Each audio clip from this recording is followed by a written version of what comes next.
Good evening, everyone, and thank you for attending this exhibition on proposals for Shepherds Leas. My name is Joanna Christofides, and alongside my colleague Sachin Shah, we've been supporting Meridian Homestart on the communications and engagement strategy for this project. Before we turn to the main presentation, which will be followed by a Q&A, it's probably helpful to run through some of the main aspects of this platform. First of all, please do make sure your volume is up high so you can hear us.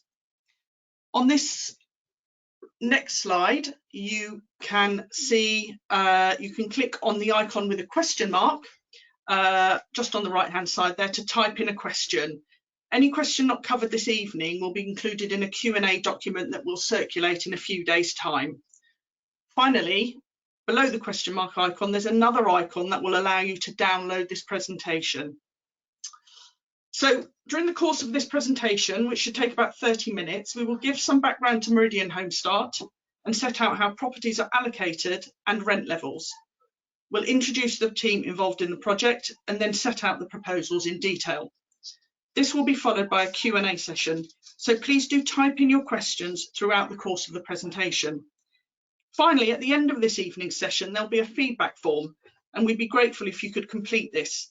This form is also available on the project website and on the newsletter. A recording of this presentation and the materials used this evening will be uploaded onto the project website, and we will circulate a link to both to everyone who has attended or expressed an interest in the proposals.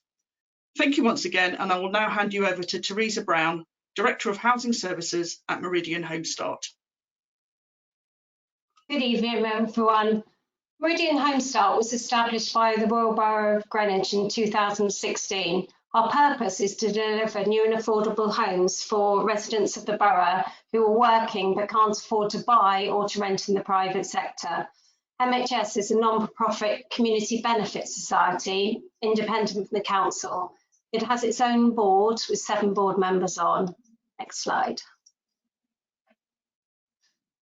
When established, MHS was set a target to deliver new properties on 6 sites in the borough. And since 2016, we've delivered 61 new homes across 2 sites and brought the 29 street properties back into use. Our last scheme at Sandpit Place, 50% of that was let within the first week. A number of key workers were part of those allocations.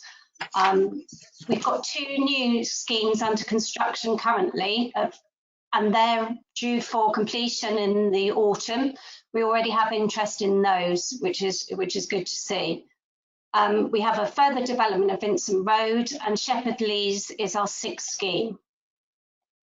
Next slide. Meridian Homestart have been working on the proposals for this scheme since 2020. When the vacant possession of the land was given. We appointed a Cartwright Pickard as our architects, and they've been working with us on the scheme, together with a number of other consultants and professionals who are identified in this slide. Many of them are with you tonight. Next slide. The proposals include demolition of the existing buildings, construction of 83 new affordable homes for rent. This includes 26 one-bed properties, 37 two-bed and 23-bed homes. 10% of the flats will be wheelchair accessible, as they are on all of our schemes. Next slide. We allocate our properties according to MHS allocations policy, and all rents are 65% of market rent. Our general needs properties are intended for working households, and applicants must have lived in the borough for 5 years, have evidence of sustained permanent employment, must have a total household income of less than 88,000. We prioritise people between 25 and 51,000. Priority is given to key workers and those living in overcrowded accommodation on the council housing list or threatened with homeless, but they will be working applicants. A wheelchair accessible accommodation, if applicants are working, then they should meet the criteria I've just run through, but there is some possibility for people who are not working and who are benefits to be allocated to our wheelchair accessible accommodation. Next slide, please. The properties, as I've said, are let at an average of 65% of market rent, and we anticipate that the rents at Shepherds Leas will be approximately £618 a month for a 1-bed home, ranging to £975 for a 3-bed home. These figures don't include service charges, and we will of course have to identify those costs near the letting period, and they will be included in the overall rent. Our aim is to keep service charges to a minimum. I'm going to pass you over now to Charles Diamond. Thank you, Teresa. The site is shown on this aerial photograph outlined in red. It's looking from the east with central London in the background. The site lies at an important local crossroads. There's Rochester Way, Lingfield Crescent, Wincrofts Drive and Rydford Road all converging in front of the site. The A2 dual carriageway and the Bexley Heath railway line both run adjacent to the site in deep cuttings to the north and west. The site marks the extreme western tip of Falconwood and lies on a boundary between the built-up suburban area and a large expanse of open land forming the green chain, which runs around southeast London. This gives the site a natural setting, surrounded by woodland and meadows. Next slide, please. The site's well served for local services. The railway station itself at Falconwood is less than a minute's walk away from the site, directly on the other side of Rochester Way. And from there are direct train services into central London in about 35 minutes. There's also a number of local bus stops surrounding the site. There are shops on Lingfield Crescent, and the Falcon pub is immediately opposite the site as well. There's a number of primary and secondary schools in the area within walking distance. And the main community centre at Falconwood Parade is about 12 minutes walk away from the site. Next slide, please. The site's also very well connected to outside spaces. We've highlighted here the green chain which runs around the site. And this gives excellent access to parks, sports pitches and facilities. And the green chain itself, with the natural woodland of Shepherds Leas Wood and Oxley's Wood, gives a very natural setting and access to traffic-free walking routes, which we've highlighted in green here. And there are also a good variety of cycle routes from the site connecting up with local areas. Next slide, please. Two existing buildings currently on the site date from around the 60s or 70s. They're in a poor condition and deteriorating quite rapidly. As Teresa said, they were vacated in 2020, and they provide a poor quality accommodation and very inflexible. All the flats are 2-bed flats and there's no variety in size at all. They don't meet modern standards, modern residential standards, and it would be impractical to renovate them. So for these reasons, it's proposed to demolish the buildings and clear the site so that there can be a full and comprehensive redevelopment to make much better use of such a well-connected site. Next slide, please. I'll hand you over to Joe. Thank you, Charles. It's James Pickard here. This is a previous feasibility study that was done for the site. The area marked in blue is actually land that's not in the ownership that we're working with. This is TfL land, we believe. And so our scheme works within the actual site boundary that we have access to. I think one of the other things that this scheme or proposal does remove all the mature trees along Rochester Way, which we have avoided with our proposals. It's also dominated by hard landscaping and about 20 car parking spaces. And there's no shared green space or communal areas that we've tried to incorporate. We also feel that this proposal did break the green chain that Charles has alluded to, and that you'll see from our proposals that we've tried to reinforce. Next slide, please. So this slide is showing a sort of roof plan of our proposals and the key access to the site. Obviously, we've got the station opposite on Rochester Way, which we've got literally 1 minute walk to the front entrance of the proposed building. We have created design intentionally to enhance a sense of place in this location opposite the station, and to mark the arrival into this, the community centre, if you like.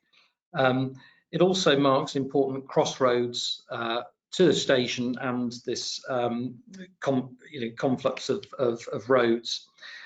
You'll see that we've retained the existing trees, the big, large, mature trees along Rochester Way, and we have tried really, really hard to integrate the surrounding areas, and particularly the green spaces. And our landscape architect will speak a bit more about that in a moment.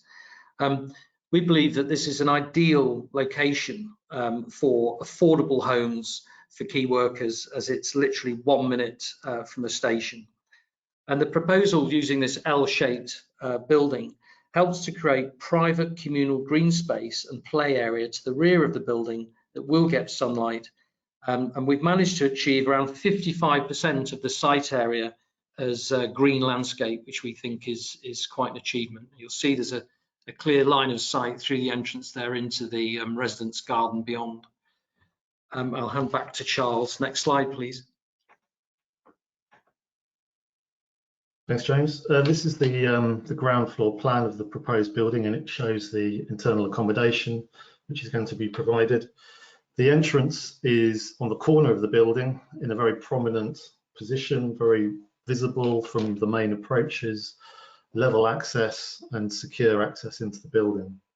Once inside, there is direct access to stairs and 2 lifts, which give accessible access to all floors on the building. And there's a very strong diagonal route through the building at ground level, which connects through to the residence garden, which, as James said, is intended to be a real focal point, a community focal point for the residents. And this diagonal route helps open up the visibility and the ease of access into that space to encourage its use. There are a range of different flat sizes on the ground floor, ranging from 1 beds through to 3 beds. There's a concentration of wheelchair accessible flats and family flats on the ground floor. All the ground floor flats have an external terrace area, which helps to animate the edge of the building. Also on ground floor, there are 2 large bike stalls with around 154 spaces for bicycle parking. And there's a small refuse and recycling room and a plant room as well on the ground floor. Next slide, please. This is a plan of an upper floor, one of the sort of intermediate levels. And again, it shows the layout of the L-shaped building with the lifts and stairs centrally located. Again, there's a good variety of different flat sizes. 10% of all the flats will be wheelchair accessible flats, and all flats benefit from their own private balconies, as well as access into the courtyard garden. We've done daylight analysis of the building, and this has shown that all homes have very good levels of internal daylight. The common corridor, which is used to access the flats, also has its own external window for natural light and ventilation into the common corridor. Next slide. And on the roofs of the building, the roofs are proposed to be biodiverse roofs. So these will be green and planted roofs supporting bird life and insect life. There's also going to be a number of solar panels mounted on the roof to generate on-site renewable energy. And this will be clean and affordable energy for the residents. Next slide. James.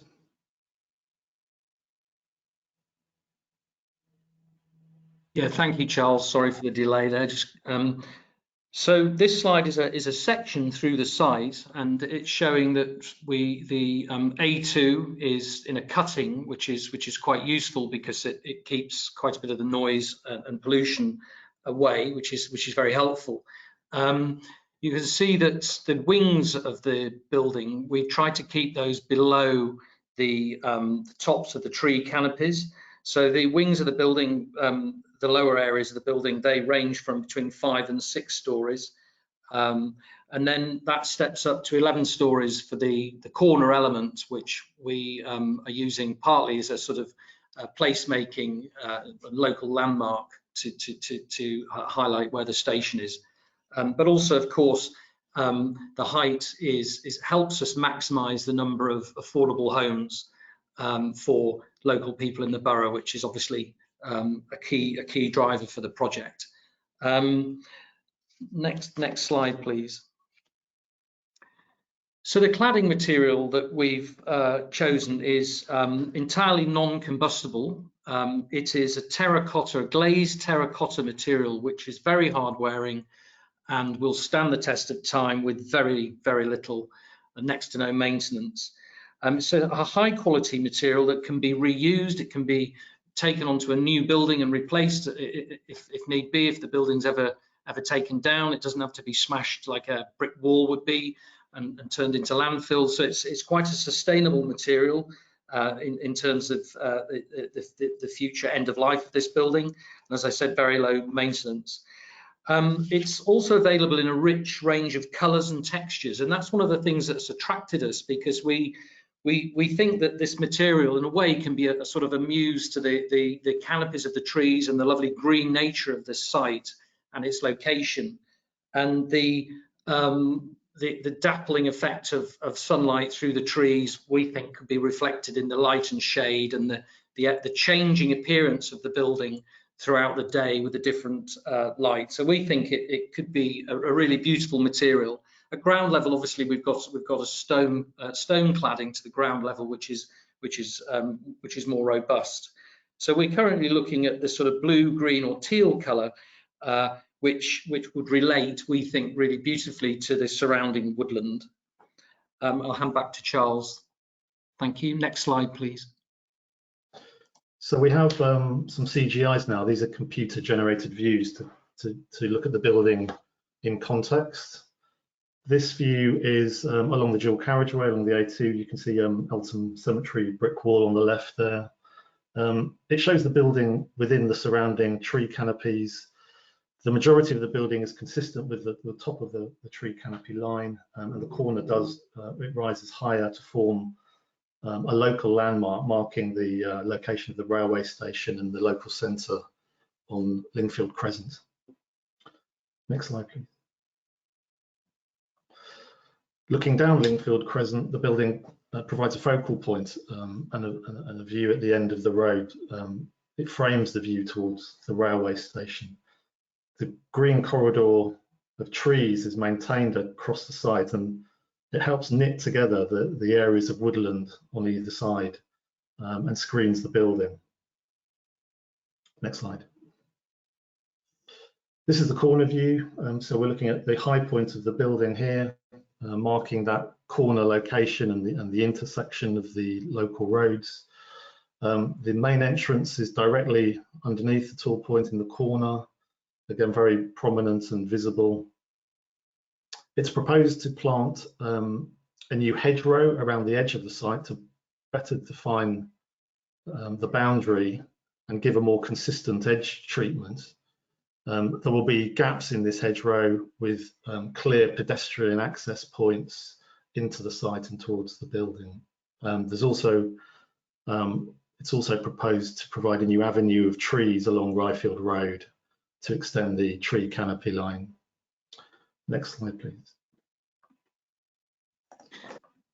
Thank you, Charles. Yeah, so this is the view from the station across Rochester Way, which starts to give a bit more information about the textures and the materiality of the building, the stone cladding you see at the ground level and the terracotta cladding above, and the potential for a richness of texture and colour and that play of light with the trees behind in front. So it also shows that you can clearly see where the entrance is. So in terms of finding the entrance to this building, that's going to be really easy. But obviously we'll be working up more information for the planning application. Next slide, please. And this is a view showing the communal garden or private courtyard. So this is just for the residents. It will incorporate play areas, and David, our landscape architect, will talk about that in a minute. But again, you can see that all of the homes have their own private balcony spaces, many of which will be looking into this space. Where we've done similar schemes to this before, we found that the courtyard, the landscape square, creates a fantastic sense of community. People come out onto their balconies and talk to each other. They meet in the communal landscape space, and it really does generate a really strong feeling of community, which is so important for the success of these schemes. I'll now pass over to Dave. Thank you. Next slide. Thank you, James. There are now 2 slides for the landscape design section. As mentioned, the site enjoys access to a wide network of green routes and recreational spaces within the local area, all within a short walking distance of the site. The images illustrated here show a desire to integrate and connect the surrounding green spaces through the use of natural materials and new planting. Landscape proposals aim to provide much needed, accessible open space for the benefit of residents, opportunities for play and recreation, and for new wildlife habitat creation. Next slide, please. Here, the ground floor plan shows the component parts of the landscape proposals. One of the key proposals is to retain the mature trees on the site, particularly along Rochester Way. That's the boundary on the right-hand side, and also a desire to remove the large conifer hedge on the left-hand side that runs along the boundary of the A2. This hedge currently shades quite a lot of the central garden, and through liaison with project arboriculturalists, they've advised that replacement of the hedge with native planting would benefit in order to promote natural light into the site and enhance opportunities for wildlife and habitat creation. The central garden space behind the development has accessible pathways with areas for play. The garden will be secure for use by residents only and offer doorstep exploration for children. The aim here is to create a much loved and valued garden space, helping to support a sense of community. Along Ryfield Road, the proposals look at lowering or removing the existing wall in order to wrap around the green edge all the way around the site boundary. As previously mentioned, the intention is to provide green roofs in order to enhance biodiversity across the site. Other opportunities for habitat enhancement, such as bat boxes, bird boxes, log piles, and nectar-rich planting, will be explored following completion of ecological surveys in order that we maximise opportunities for interaction with nature that will be of benefit to health and well-being. I'm now going to hand you over to Jim Crace from Synergy to talk about the energy and sustainability strategy. Thank you, David. We're aiming for 0 carbon emissions in use, and the strategy is based on 3 steps. First, passive house levels of fabric efficiency, so that's insulation 50% thicker than building regulations, air tightness 10 times better. Second, electric heat pumps instead of gas-fired boilers. We're proposing the most efficient ones on the market from Grant Airona, that's a UK company, up to 5.4 kilowatts of heat for every kilowatt of electricity consumed. And lastly, photovoltaic panels on the roof around 100 kilowatts or 500 square meters to take us to the 0 carbon target. A feature of the passive house philosophy is that instead of just extracting air from bathrooms and kitchens, you also supply fresh air, fresh filtered air to the living rooms and bedrooms. And a heat exchanger in winter recovers 90% of the heat from the stale bathroom and kitchen extract air before it leaves the building, and uses it to warm up the fresh air before it reaches the living rooms and bedrooms. Because we are using heat pumps for the hot water, we can actually cool some of the apartments while generating that hot water in summer for the baths and showers. This means that people on the ground floor who are worried about security, or the lower floors of the southwest corner where there may be issues of traffic noise or air quality, won't have to open their windows in hot weather to stay cool. The net result is a 0 carbon in use building, and annual heating costs that are so low, around £30 per apartment, they can just be rolled into the service charge. And now over to Jack Massey for transport.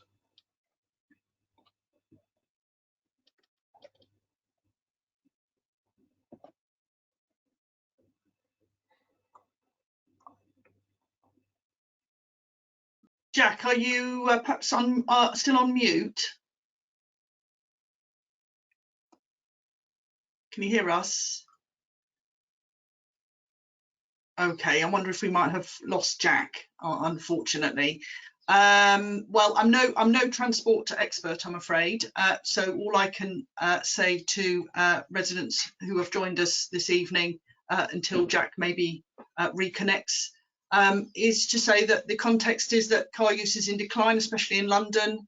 And car trips in London are shorter, and therefore the average car is parked for at least 95% of the time. Flexible work patterns and home working mean that people have different kinds of travel trips, and of course this site is well served by public transport. There is good access to cycle and walking routes in the local area, and planning policy encourages a car light approach, though of course we will be offering 8 spaces for wheelchair users. Can I recommend that people perhaps ask some questions about the transport strategy, and we will endeavour to answer them during the course of the Q&A session, or if we can't answer them this evening, we will of course answer them in writing. If I could just ask James and Charles perhaps to summarise the scheme, and then we will move towards the Q&A session.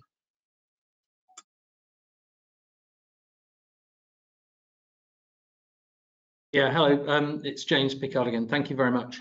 Yeah, just to summarise then, that with the proposal that we're putting forward here is providing 83 new affordable homes for people generally in work in the borough. So much needed homes. These are going to be very environmentally friendly. We're going a long way further than required by building regulations, as Jim has said. Which we're aiming to deliver as zero carbon, and which should give residents extremely low energy bills if this is all achieved as proposed. It's a great opportunity to regenerate a brownfield vacant site on this prominent corner, and create the sense of place opposite the station that we feel is currently missing. We've produced a high quality design. We've got a really strong design team that have presented today, and these are going to be really high quality flats, as we've described, with wonderful internal conditions, very good views. And then the green spaces, a lot of attention's gone into those, and the creation of new play spaces for young children in particular, which will be in the secure courtyard. I don't know if Jack is back or not, whether we've got time or not, just to quickly touch on some of the other traffic points or not. Joanna, I'll leave that to you, but thank you very much. I think given the time, thank you, James, we'll move on, and then we will I hope that Jack will be able to join us. So please, I know we've already got some questions about transport, so I do apologise if you were hoping for a bit more expertise on the transport slide. Let me just quickly run through a couple more slides before we do turn to the Q&A. So just on the timeline for the project, we're clearly consulting at the moment with the community. We are speaking with residents now. We met recently with the South Greenwich Forum, Ryfield Road Residents Association and the Elton Society. And we also met with ward councillors and councillors from Elton North. So following this consultation process and waiting for your feedback on the presentation this evening and any other questions you might have, we'll be submitting a planning application to the Royal Borough of Greenwich a little later in the summer. We would expect consideration by the planning board in the autumn, and subject to planning permission and the dotting of the I's and the crossing of the T's, the team would want to start work on site in spring 2022, with a view to finishing the homes ready for new residents in autumn 2024. just to repeat once again how to get in touch with us to let us know what you think and your comments.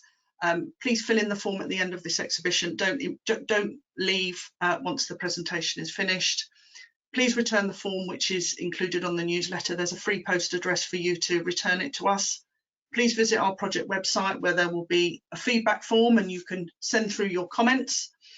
You can contact us, as some of you already have done, by phoning that number, which is my number, and you can email us, as some of you have also done on my email address. So we'll turn now to some questions. Just bear with me while I have a look at them. I will not run through them necessarily word for word. I'll try and make sure that we are covering as many issues as possible. As I said, we will deal with questions in writing and make sure that everyone has a response. So one of the first questions is, how do you tend to deal with the pollution and congestion in the face of a new school at the bottom of the road? Will the proposals have an impact on pollution and congestion? And I wonder if it's also worth repeating again the information around the hedging on the site and how that would help with any pollution. Who would like to Jim, is that something you'd like to deal with? I think if Jack's back, Jack could answer that if he's there. Yeah, sure, I'm here now. Can everyone hear me? Yes, we can. I can. So with respect to traffic, what we're aiming with the proposals is to go for a kind of sustainable approach to the development through a car light approach, and also with a large provision of cycle parking. And also we're proposing 2 car club vehicles to be provided on the local roads, which can be used on a pay-as-you-go basis, which reduces the need to have your own car, because you can, say, take it out to the shops or take it out on a day trip. So what we think is we're limiting the traffic impact of the proposals. So we actually think it might be reducing it from what it is now, because of the existing development that's there. It's got quite a high density of parking. Thanks. Jack, as we've got you now, I wonder if you can tell us a little more about the rationale in a more eloquent way than I did, about what the rationale is behind no parking other than 8 parking spaces for wheelchair users. So given that there are wheelchair flats being provided within the development, there may be a demand for people living within these flats to own a car. It's generally more of a necessity for them rather than a travel choice. So what we think is these people will be provided with parking spaces, and the remaining residents also have access to the car club vehicles, so they can still drive to places further afield. And there's also bus routes located directly out the site, which can take you to Elton Town Centre, and there's also Falconwood Station, which can take you into the centre of London in around 15 minutes.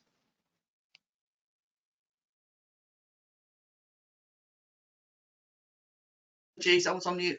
Just to stay on transport, one of the attendees has said, please could you provide the research papers for the transport use?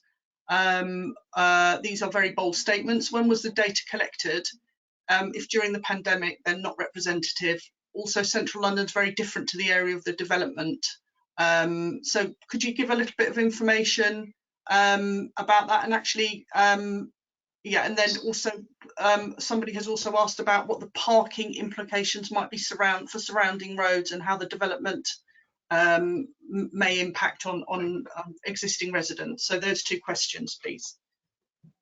With regard to the CPZ, with regard to parking on the adjoining roads, we're looking to potentially implement a CPZ to free up more space for local residents and also limit the parking impact to the development. So residents will be restricted from attaining a permit to the CPZ, and also it will restrict commuter parking, especially on Rochester Way, where it's kind of quite heavily congested at the moment. In terms of the research, I'm not quite sure exactly what you're referring to, but we will be providing a transport assessment and a travel plan and an active travel zone assessment as part of the planning submission. So you'll be able to see these documents and exactly how we've come to the conclusions we have. And just on that, when the application, of course, is submitted and then validated by the Royal Borough of Greenwich, we'll update the website to make sure that that's clear and we can let people know that that's up and can be viewed. And as Jack says, that will come with a whole host of technical documents that anyone can read and digest. And of course, will still be available for any questions if it's not clear. Let's turn away from transport for a little while. There are a number of questions about why the building has to be so high. Why can't it be much lower, and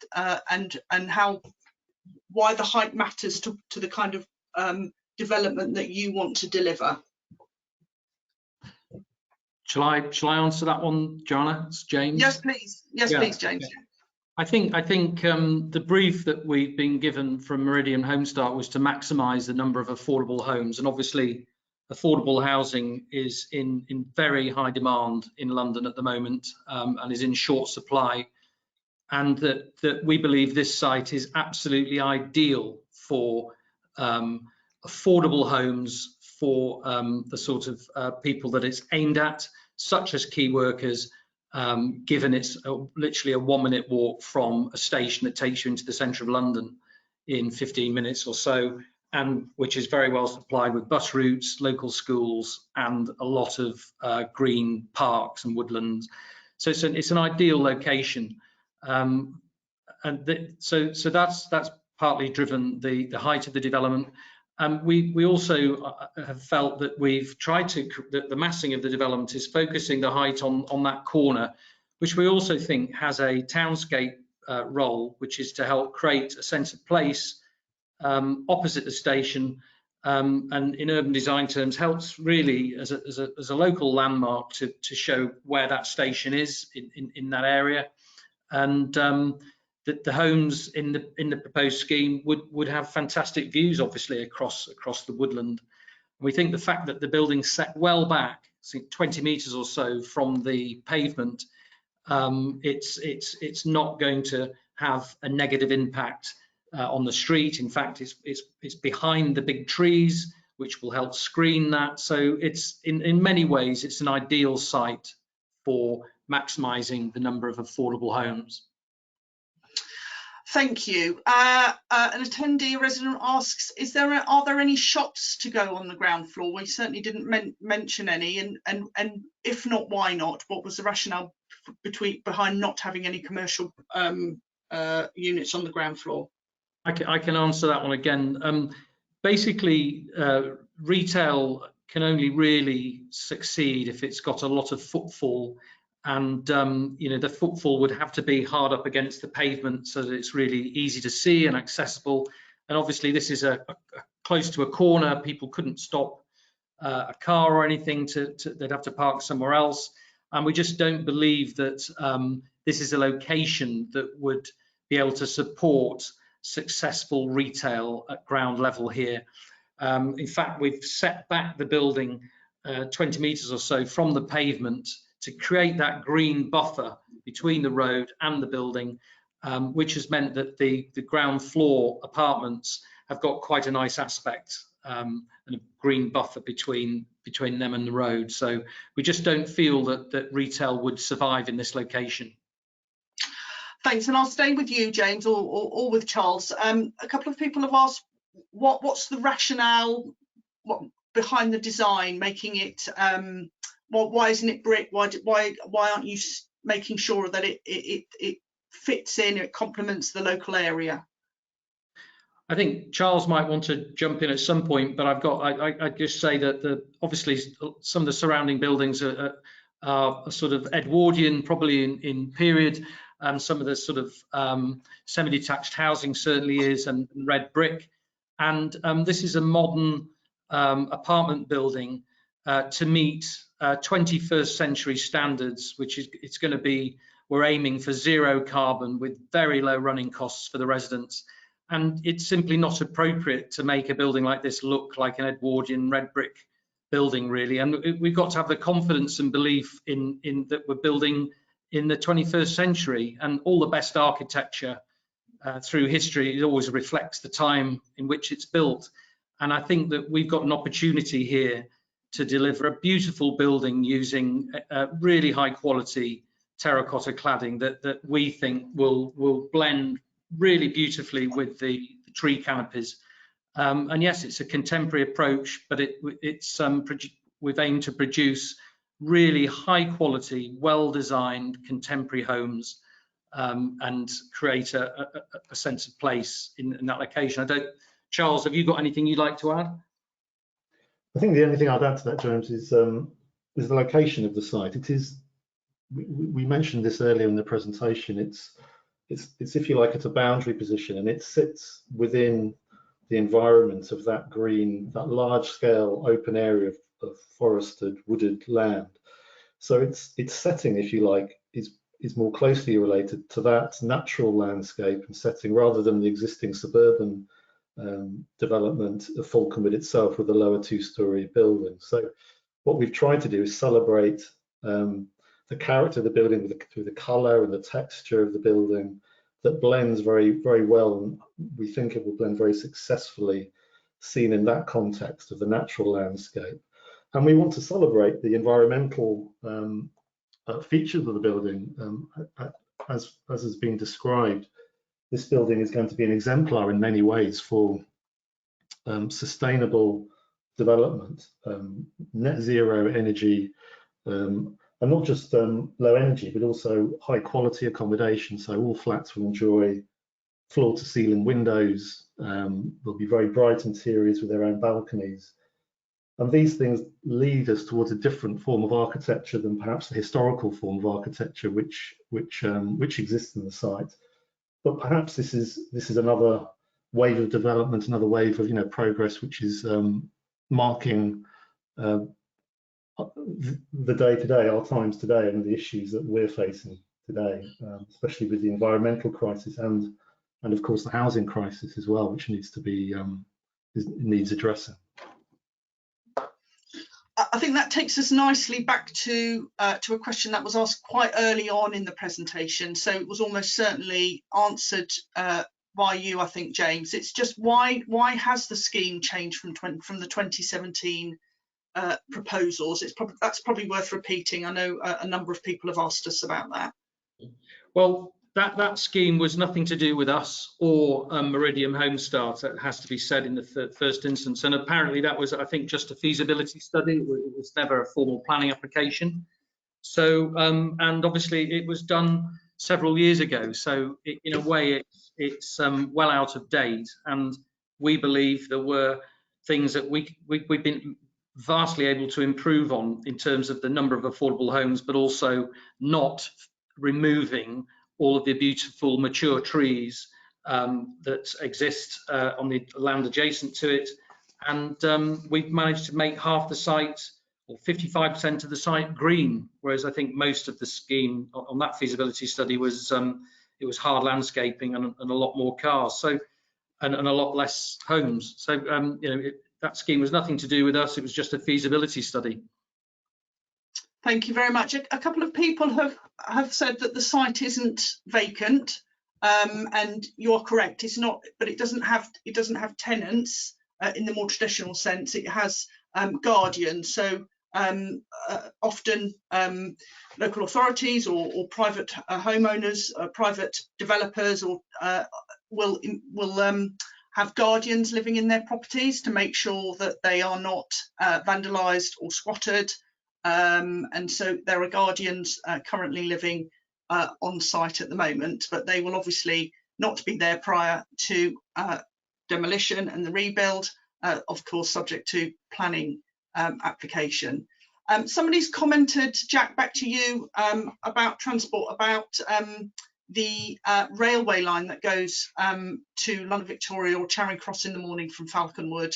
And what have you got? What evidence or research or information do you have on whether that will support a new development 1 minute away? So as part of our transport assessment, we will carry out a trip generation exercise. So we'll predict the number of people that are going to travel to and from the site on a kind of a typical weekday. So we'll kind of use that to ascertain how sustainable the site is. Obviously, we are putting more of an emphasis on sustainable travel. So there will be people taking the train. Although I can say that with a kind of focus on key workers being part of the development, many of these kind of trips will be kind of undertaken outside of peak traffic hours, and also with many kind of family dwellings as well. A lot of these trips kind of maybe taken during, say, school pickup time, which is kind of 3 to 4 p.m. Again, it's before the kind of 5 to 6 p.m. rush hour. Yes, there will be some additional trips kind of on the public transport network, but it shouldn't be significant enough to create any sort of issues. Thanks.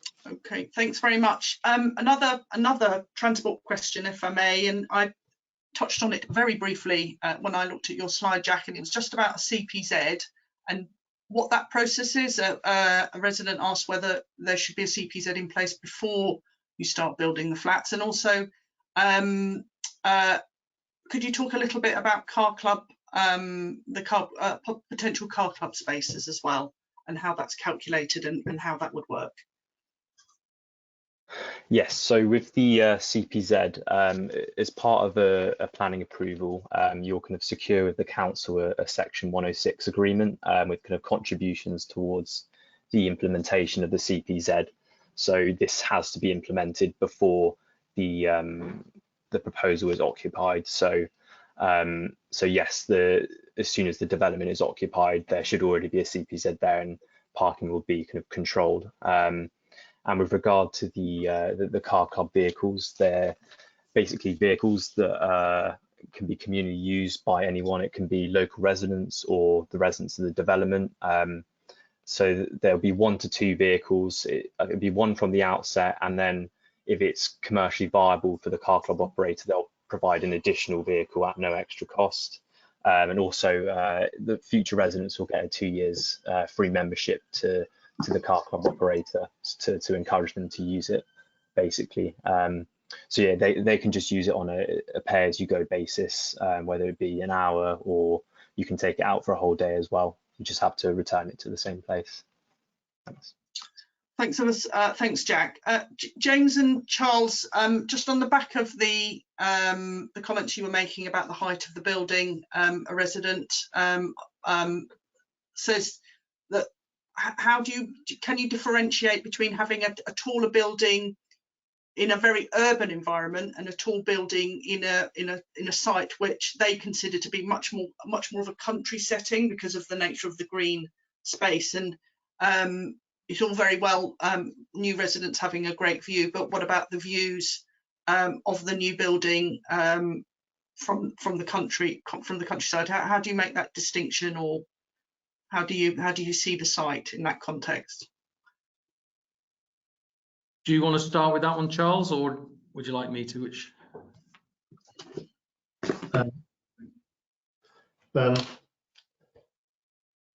Yeah, how do you make the distinction? I mean, I think you make the distinction by observations of the specifics of this site. I mean, I think the site is quite isolated in the sense that it's quite a distance away from the closest occupied buildings. It is on a promontory in its position, and it does form. It's quite a visible site in the sense we looked at the local road network, and clearly this corner position on this site does form a focal point down several approaches to the area, and we have the railway station there as well. So we do feel there's a justification for some extra height in this position, given its local significance and its prominence. And the scale transition, it starts to stepping up the scale in terms of the relationship to the wider context and that open land that surrounds it. And it will be, I mean, Falconwood Station is is an entry point into the green chain. Many of the footpaths start or finish at the station. So the building will help become a nodal point, which will help become an identity position where you can access into the green chain. And as I think we've already spoken lots about the colour of the building and the materiality of the building. All these things are trying to make it sympathetic and appropriate in terms of its massing. Remember, the majority of the building is at that lower level, the 5 and 6 stories, so that will be predominantly below the tree canopy. It's just the one corner element which is higher in order to provide that local identity marker in that very specific corner location. Thank you. James, were you going to add anything to that? I think the only other justification for the height that we're giving is that we do believe that this is an ideal site for some additional height, and it allows us to maximise the number of affordable homes.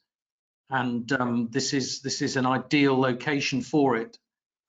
You know, so close to the station and with all the other access to amenities, etc. So if you're going to, you know, have a more high density site location for affordable homes, this is ideal for it. Thank you. We'll change subject and talk about air quality and how the building and the landscaping, I guess, deals with any potential pollution or air quality. I think Charles can talk on this one. Yeah, I can answer this one. Yes, obviously the site and its proximity to the A2 dual carriageway, there are elevated noise levels, and it is close to sources of pollution in the road and the railway. So very early on in the design process, environmental surveys were undertaken, looking at the site and measuring the actual noise and pollution. What they showed is that yes, the site does have elevated noise levels, but it's below the threshold at which where it becomes a problem. So with certain provisions in the building, so proper soundproofing, good quality double glazing and so on, and with mechanical ventilation to all the flats, which will filter the external air before it comes into the properties. These can mitigate those particular site issues in the present day. And looking longer term into the future, we all know that petrol and diesel vehicles, new petrol and diesel vehicles are going to be outlawed in 2030. So the predictions are that pollution and noise levels will be decreasing longer term. And obviously this will be to the benefit of this site looking longer afield. Thank you. Another transport question. Crossing Rochester Way to go to Falconwood Station is notoriously extremely dangerous, given all the existing congestion around the area and cars speeding to access the A2. How are you going to ensure that the residents with young families are safe to cross to the train station without increasing congestion? So as part of our proposals, we're looking to improve on this crossing. So whether it be a pelican crossing, which is signal controlled, or a zebra crossing, this is definitely something that we're looking into as part of the proposals. And we're also carrying out an active travel zone assessment, which will kind of assess the pedestrian footways, cycle lanes around the area, and kind of identify any key places we think there could be improvements, and then that'll kind of form part of the highway improvements that the council secures as a kind of agreement of approval, basically. Thanks. Thank you. One about fire safety now. A resident writes, a building above 18 metres is notoriously difficult to fireproof. I've seen so many framed buildings that fail with fire compartmentation issues. This is a massive issue even with the latest buildings. What can you tell us about safety for residents, please? I can answer that one. Obviously, a huge amount of impact has occurred to the construction industry as a result of the Grenfell Tower disaster, and the building regulations has been changed as a result, and the whole construction industry and all the design professionals involved are more acutely aware than ever of fire issues in tall buildings. And I can assure everybody listening to this that all of the right measures will be taken. So all of the external cladding of the building has got to be non-combustible now, and the apartments will be sprinklered. There'll be all sorts of measures that were not required when the Grenfell Tower was refurbished. So lots of additional measures are now in place, but there's no issue with achieving fire separation or fire protection within tall buildings if it's done correctly and in accordance with the new building regulations. So that should not be an issue. But just add to that, James, that there's a statistic that no one has ever died in a fire in a residential building that had a working sprinkler system. And that's something that will be included in this one, is that correct? That's correct. We've got sprinklers in them. Okay, all right, thank you. Another question now. A resident asks, are there nearby schools within the Royal Borough of Greenwich or within Bexley Borough? We can go back to the slide quite near the beginning. Sorry if I don't want to make you feel seasick, but it seems to me that there's a mixture of schools within Bexley and within the Royal Borough. As I'm sure people know, the rules are that you can, of course, cross borough boundaries to attend schools. So I hope that answers that question. If there's a follow-on, perhaps do send that through to us. Somebody asks if car club vehicles have car seats for children. I don't think they're provided within the vehicles. I imagine this would be something you would have to provide for yourself. I'm not 100% sure on this though, so it's something I will look into. And okay, I mean that would be usual with a rental car, wouldn't it? Somebody just asked again whether the car club vehicle would be on the development. If you could just confirm whether it's possible to say at this stage, of course.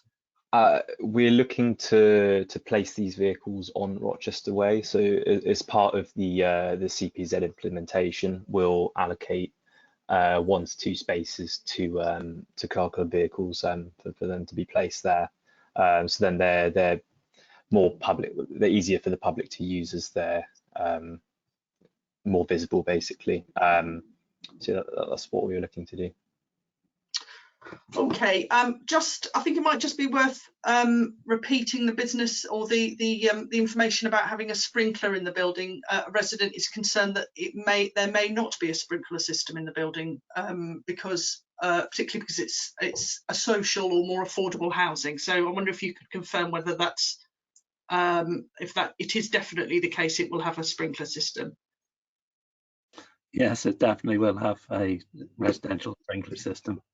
Okay. We've reached 7 o'clock now. As I said, I didn't go through every question line by line. I hope I tried to group them together as far as possible. I understand that there have been some follow-up questions that again we've tried to address. As I said, we will produce a Q&A document that will answer all the questions that you have put to us this evening, and we will circulate that within the next few days. And we'll make sure that we make that available to anyone else who has taken an interest in the proposals. Before we finished, if I could just ask you to please fill in the feedback form if you want a little more time to think about what you might want to say, or if you just want to send us an email, or if you'd like to give me a call. Very happy to hear from you.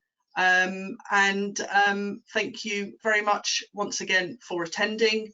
We're very grateful for your questions and we're very grateful for your interest. So I hope that you enjoy the rest of your evening, and thank you.